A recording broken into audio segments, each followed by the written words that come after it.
बिस्मिल्लाहिर्रहमानिर्रहीम, अस्सलाम वालेकुम। मैं हूं आपकी मेज़बान एनी बाजवा और आप देख रहे हैं विजन वाइब। अपने तमाम देखने वालों को खुशामदीद कहेंगे। कैसे हैं आप सब? उम्मीद है खैरियत से होंगे। जी तो नाज़रीन, आज हम ऐसी पर्सनालिटी से मिलवाने लगे हैं जिनके बग़ैर कोई भी इवेंट जो है वो नामुमकिन है। जब भी इवेंट्स का जिक्र आता है, वेडिंग का, कॉर्पोरेट का, बेशुमार ऐसी चीज़ें हैं जिनको लेके चल रहे हैं, तो हमारे जहन में फ़ौरी तौर पर जो नाम आ जाता है वो आता है आतिफ़ अंसारी और आकिब अंसारी का। आतिफ़ अंसारी को कौन नहीं जानता, पूरी दुनिया में, पाकिस्तान में ना सिर्फ बल्कि इंटरनेशनल तौर पर उनका एक नाम है पूरे पाकिस्तान में। दोनों भाइयों ने बहुत ज़्यादा स्ट्रगल की और आज जो है हमने उन्हें रिक्वेस्ट की कि आप हमारे प्रोग्राम में आएँ और हमारे प्रोग्राम का हिस्सा बने। तो यहाँ पर मौजूद हैं, उनसे मिलवाएंगे। और मैं बताती चलूँ आतिफ़ अंसारी का, जो कि CEO हैं of glory events and PR के, और उनके साथ जो डायरेक्टर हैं इनके भाई आकिब जो यहाँ पर मौजूद हैं, उनसे बात करेंगे कि किस तरह से इवेंट का आगाज़ हुआ, फिर वो वेडिंग की तरफ चले गए। उन्होंने पाकिस्तान में बेइंतहा इवेंट्स करवाए और बाहर का एक्सपीरियंस कैसा रहा। तो हमारे साथ यहाँ पे मौजूद हैं आकिब। अस्सलाम वालेकुम आकिब, कैसे हैं आप? अल्हम्दुलिल्लाह, आप बताएं सब ठीक ठाक, सही। वेलकम करेंगे कि आप हमारे प्रोग्राम का हिस्सा बने। माशाल्लाह। तो बड़ा अच्छा लग रहा था, आपके बगैर तो कोई इवेंट अब नामुमकिन हो गया हुआ है। बड़ा अच्छा लग रहा होता है, हम कोई भी इवेंट्स देख रहे होते हैं, वो लाइव चल रहे होते हैं और बड़ा मज़ा आता है कि जो कलर स्कीम है, जो थीम है, और खाना तो है लाजवाब है आप लोगों का। अल्हम्दुलिल्लाह, जज़ाकल्लाह फॉर दैट, बहुत शुक्रिया। लेकिन इसके पीछे बहुत सी मेहनतें होती हैं। हम तो एक फ्रंट फेस होते हैं और फ्रंट फेस होते भी नहीं है, बल्कि इसके पीछे अगर मैं आपको बताऊँ कि हमारे यहाँ पर माशाल्लाह इतनी अच्छी टीम, उनके बगैर हमारा गुजारा नहीं होता। उनका काम हो, चीज़ें हो, मेहनत हो, एक एक चीज़ अगर आप देखने में बैठे तो इसमें बहुत सी चीज़ें होती हैं। आप तो माशाल्लाह तब आती है ना जब सब कुछ डेकोर होता है। बिल्कुल ऐसे ही सब कुछ रेडी होता है, लेकिन इससे पहले जो उसकी प्लानिंग, चीज़ें, तैयारी A to Z अगर आप देखें तो इस पर काफ़ी टाइम लग रहा होता है। फॉर एग्जांपल अगर हम एक कॉर्पोरेट इवेंट की बात करें तो जो कॉर्पोरेट इवेंट की बेसिकली इवेंट प्लानिंग होती है, उसकी काफ़ी देर से उसकी प्लानिंग स्टार्ट हो जाती है। उसका प्रॉपर प्लान, चीज़ें, सेटअप A to Z। लेकिन हम जब ज़री बात है, आप देखते हैं माशाल्लाह इवेंट वाले दिन है तो माशाल्लाह इस टाइम पे आपको बड़ा अच्छा लग रहा होता है। चीज़ों को बहुत सी मेहनतें होती है माशाल्लाह। सिर्फ मेरा नहीं, इसमें जो क्रेडिट जाता है मेरी टीम का जाता है, हमारी टीम का जाता है, जो माशाल्लाह दिन रात मेहनत करती है। हम लोग तो फिर भी एक हमारा वो जो वर्ड ऑफ माउथ जिसको आप कहते हैं ना, उस वर्ड ऑफ माउथ में हमारी ये सब एक प्लानिंग होती है। लेकिन उसके पीछे अगर आप देखेंगे ना तो जो लेबर होती है, जो टीम होती है, उसका बहुत किरदार होता है। उनको सबसे ज़्यादा क्रेडिट जाना चाहिए। और मेरी हमेशा कोशिश होती है कि उनके साथ जितना टाइम मैं स्पेंड करूँ, मुझे बहुत अच्छा लगता है, क्योंकि उनकी वजह से ही आज जो भी हम हैं तो जस्ट बिकॉज ऑफ देम। बड़ी अच्छी बात है, ये तो बड़ी अच्छी सोच है कि आप उन सबको साथ लेके चल रहे हैं और उनकी इतनी तारीफ़ कर रहे हैं। तो आखिर कब से स्टार्ट हुआ और किस तरह से आए थे, और पहला इवेंट आपका कौन सा था? हमारा स्टार्ट बेसिकली 2012 से था और इसकी बड़ी मज़े की स्टोरी थी। बेसिकली मैंने तो लेट ही स्टार्ट किया था। मैंने ड्यूरिंग कोविड के बाद मैं प्रॉपर इस फील्ड पे आया, आहिस्ता आहिस्ता मैं सीखता रहा। सही। तो हमने जब स्टार्टअप लिया था, वन ऑफ माई मतलब मुझसे जो बड़े भाई हैं, वो CEO ऑफ ग्लोरी इवेंट्स, उनके भाई थे, दोस्त हैं उनके बड़े अच्छे। तो उनका एक वेडिंग का इवेंट हमारा था, तो उसकी प्लानिंग स्टार्ट हुई थी। ये भी बड़ी मज़े की स्टोरी थी और इतनी मज़े की थी कि वो उस टाइम पे भाई का ज़रा शौक एक डिफरेंट मीडिया की फील्ड से था और फोटोग्राफी की फील्ड से था, लेकिन उनका ज़रा एक वे ऑफ प्लानिंग और जो एक्सपीरियंस था ना, वो मैनेजमेंट की तरफ काफ़ी शौक था। तो उनके एक दोस्त ही थे, उनका एक वेडिंग का इवेंट था। तो आज जो अगर आप 2012 में जाएंगे तो आज जो हमारा रोज़ा कंट्री क्लब है, वो एक फार्म हाउस था उस टाइम पे। सही। तो उस फार्म हाउस में हमने प्लान किया था इवेंट का स्टार्ट। वो पूरा फार्म हाउस हमने डेकोरेट किया था वेडिंग पॉइंट ऑफ व्यू से, वो ज़बरदस्त था। उस पर हमने अपना नाम भी प्रेजेंट किया, एज एन ग्लोरी इवेंट्स के नाम से स्टार्टअप हुआ। हमने एक दोस्तों में बैठ के मैं तो खैर उस टाइम पे अपनी एक स्कूलिंग, कॉलेज और इस तरह यूनिवर्सिटी लाइफ के ऊपर जब मैं आया तो उस पर नाम प्रॉपर डिज़ाइन हुआ, उसको पूरी प्लानिंग की, उस फार्म हाउस को पूरा डेकोरेट किया। 1 डे का फंक्शन था। दैट वाज वो तो उस टाइम पे बड़ा ज़बरदस्त इवेंट था और उस टाइम पे बहुत बड़े हमसे तो बहुत सीनियर, हमने तब स्टार्टअप लिया था तो उनको भी इस चीज़ का आइडिया था। वो फार्म हाउस को हमने डेकोरेट किया एज एन वेडिंग। वो 1 डे का इवेंट था वेडिंग डेकोर का। 1000+ बंदों की गैदरिंग थी। अच्छा। और वो माशाल्लाह वो इतना ज़बरदस्त हुआ, वो आज भी मतलब वो टाइम, वो वक्त, वो चीज़ें, वो जब हमें मिलते हैं तो हमें याद रखते हैं और इस चीज़ के बगैर। तो वहाँ से हमने अपना स्टार्टअप किया था। फिर आपको पता है आहिस्ता आहिस्ता चीज़ें करते फिर आते, लेकिन जो प्रॉपर स्टार्टअप हमारा इवेंट की फील्ड से हुआ था वो हुआ था 2012 से था। लेकिन जो हमारा सही बूम अप अल्हम्दुलिल्लाह जब आया, उस मेहनत की जो आई थी वो कोविड के बाद हमने स्टार्टअप लिया था। बड़ा अच्छा, फिर उसके बाद जो है वो चलते गए और अल्हम्दुलिल्लाह अब उसमें हमने कॉर्पोरेट लेवल पे बहुत काम किया। सही हमने कॉर्पोरेट लेवल इन सेंस कि हमने सोसाइटीज़ में बहुत वर्क किया। हमने मोस्टली तब वेडिंग की तरफ लोगों का ज़्यादा फोकस हुआ करता था। हमने कॉर्पोरेट इवेंट्स की जितनी भी जो सोसाइटीज़ आप देख लें जी जी उसके ऊपर हमने काफ़ी जितनी सोसाइटीज़ थी मोस्टली पाकिस्तानी उसकी इनाग्रेशन उसका स्टार्ट उसकी चीज़ों को प्लान किया था। तो उसमें ओवरऑल सारी चीज़ें होती हैं आपकी, कलर स्कीम, डिकोर, और जिस तरीके से क्लाइंट आते हैं फिर उस तरह से आप थीम बनाते हैं सारा। वेडिंग इवेंट थोड़ा सा एक डिफरेंट मुश्किल चीज़ है, उस पर प्लानिंग चीज़ है। जो कॉर्पोरेट लेवल पे प्लान आउट होता है ना वो बड़ा एक होता है। उसमें बेसिकली स्टार्टअप हम करते हैं। अगर आपको मैं डिफरेंट सोसाइटीज़ की बताऊँ, फॉर एग्जांपल कोई भी एक इनाग्रेशन करते हैं, अभी हमने जो स्टार्टअप लिया था हमारा सबसे बड़ा जो शो गया था डिफेंस राय क्लब का जी। राय क्लब का आपने देखा होगा कि वो हमने एक प्रॉपर कमर्शियल इवेंट किया था। उसमें हमने 2-3 फंक्शंस किए थे। हमने एक आतिफ असलम का किया, हमने राहत का किया हुआ था, बिल्कुल ऐसे ही। आर्टिस्ट हैं आतिफ भाई और राहत फतेह अली खान, तो वो उनका बेसिकली हमने प्लान आउट किया था। वो उस तरह के जो कमर्शियल इवेंट्स थे ना वो मुझे वैसे पर्सनली आपसे पूछूं तो मुझे करने का वो मज़ा आता है। अच्छा, क्योंकि हम जब आउट ऑफ कंट्री देखते हैं, जब इस तरह के सेटअप देखते हैं ना, बहुत कम हमारे पाकिस्तान में इस तरह की चीज़ें यूटिलाइज होती हैं। लेकिन अब तो माशाल्लाह हमसे मतलब लोगों को देखता हूँ, मतलब प्लानिंग चीज़ें, तो उस टाइम में हमने उस सेटअप की जो हाइट थी हमने कोई 50 फीट हाइट हमने उसको डिज़ाइन किया था। अच्छा, सेटअप के लिए सही से। तो मतलब वो बड़ा ज़बरदस्त रहा। डिफेंस राय क्लब का बड़ा ज़बरदस्त रहा था। तो इस तरह के जो कमर्शियल इवेंट्स होते हैं ना, चाहे वो 1000 से हों, 1000+ गैदरिंग हो, 4000, 5। अच्छा, सही। अगर कॉर्पोरेट लेवल में देखें तो इसी तरह ही होता है। अगर हम फैमिली फेस्टिवल देखें वो भी इसी तरह गैदरिंग होती है, वो काउंटलेस गैदरिंग होती है। आपको नहीं पता कि उसमें किस तरह का, लेकिन वो होती है कि ये हमारी इवेंट की सक्सेस है अगर वहाँ पे गैदरिंग ज़्यादा हो। इसमें तो आपको बड़ा कुछ मैनेज करके रखना पड़ता होगा, मतलब कितनी गैदरिंग है पता ही नहीं होता, कितने लोगों ने आना होती है। लेकिन अल्हम्दुलिल्लाह आज तक शुक्र अल्हम्दुलिल्लाह हमारी, मैं वही बात करता हूँ ना, एक तो मेहनत बहुत है इस चीज़ की, और सबसे बड़ी बात होती है कि आपकी टीम अच्छी हो ना, और हमारी माँ बाप की माशाल्लाह आपको पता दुआएं साथ हो तो हमें सबसे बड़ी ये, हमें ज़िंदगी में मैंने जो एक लाइफ में एक्सपीरियंस सीखा देखा है और जाना है, आपका इन चीज़ दुआ के साथ मेरी वालदा माशाल्लाह पाक उनको खुशियाँ दे। मेरे वालिद साहब की डेथ हुई थी 2014 में, लेकिन उनकी दुआओं से ना आपको कोई मतलब ज़िंदगी की ताकत मैं नहीं समझता कि आपको, ख़ासतौर पर आपकी टीम आपका साथ अच्छा हो ना, तो ये इवेंट की जो सक्सेस है ना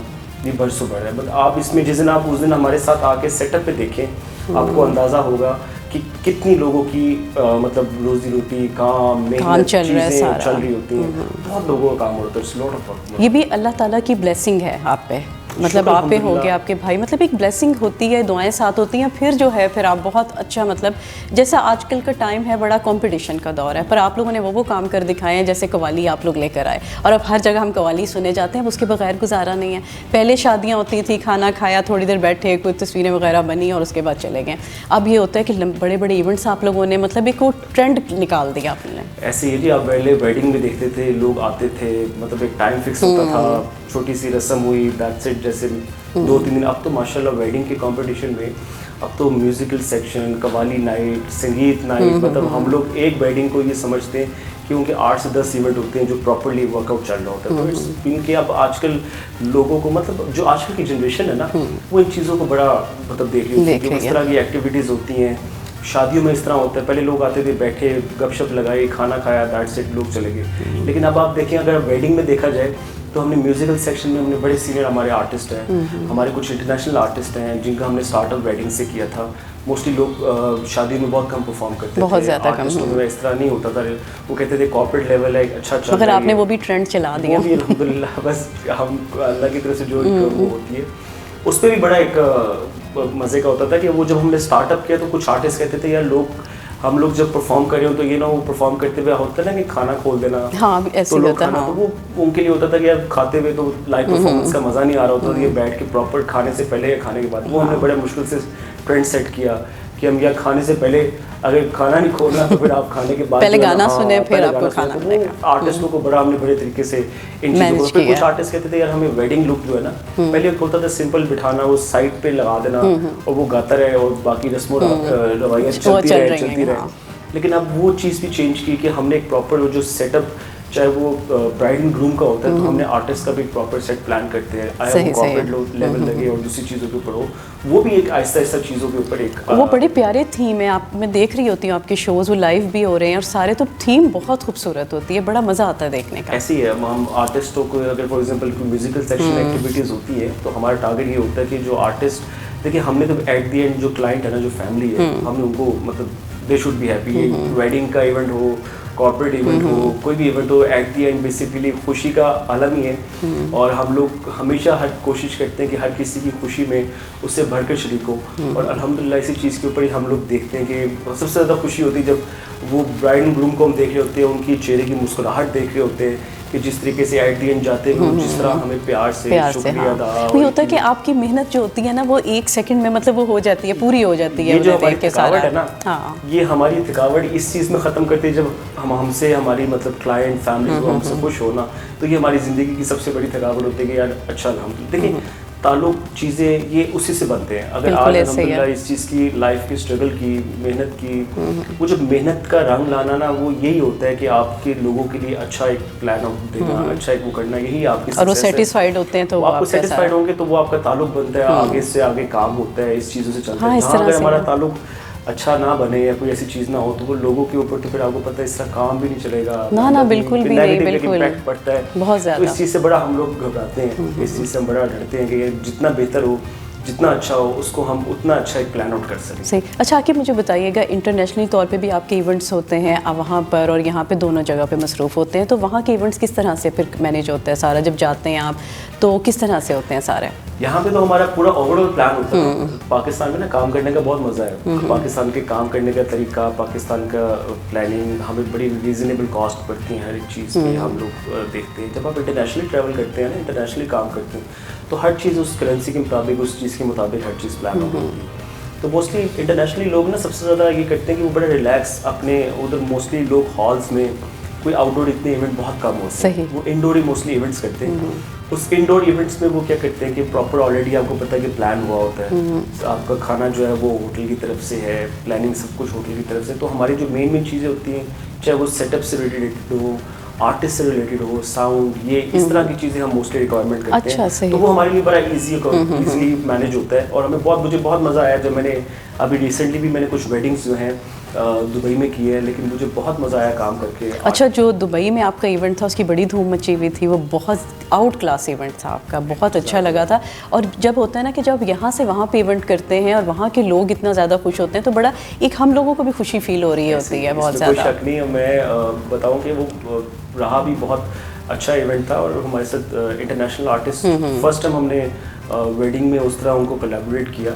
उसमें दो एक नाम, बड़े अच्छे नाम थे हमारे इंटरनेशनल आर्टिस्ट, बड़े नाम, जिसमें गुरु रंधावा, जैस्मिन सैंडलस, इन्होंने मतलब वहाँ परफॉर्म किया। और मुझे बड़ा मज़ा आया उनकी मैनेजमेंट के साथ काम करके, उनके साथ काम करके। और बहुत मज़े की वेडिंग थी, एक डिफरेंट ही मुझे लग रहा था कि वो वेडिंग कम एक हल्ला गुल्ला, एक प्लानिंग, एक फ्रेंडली माहौल है। और आपको पता है कि लोगों का यही होता है कि डाउन टू अर्थ पर्सनैलिटी, ये चीज़ों का, और मिल मिला के जब अच्छा काम हो तो बहुत मज़े का। और सबसे मज़े का लगता है जब आप काम भी दे रहे हो, सारे फ्रेंडली माहौल हो तो उसका और ज़्यादा मज़ा आ जाता है, बड़ा रिलैक्सेशन हो जाती है बिल्कुल से आपको ना। हमारे काम में हेडेक भी बहुत ज़्यादा है, लेकिन उसको जब देखा जाए फ्रेंडली पॉइंट ऑफ व्यू से, वो हमने खुद ही ऐसा माइंड सेट सबका बनाया होता है। वरना हमारे ज़री बात है, काम का टेन्योर इस तरह का है कि वो बंदे से इस चीज़ का गुस्सा, चीज़ें, वो बड़ी चीज़ों को देख के आपको मैनेज करके अपनी लाइफ को बड़ी बात होती है, चलना पड़ता है।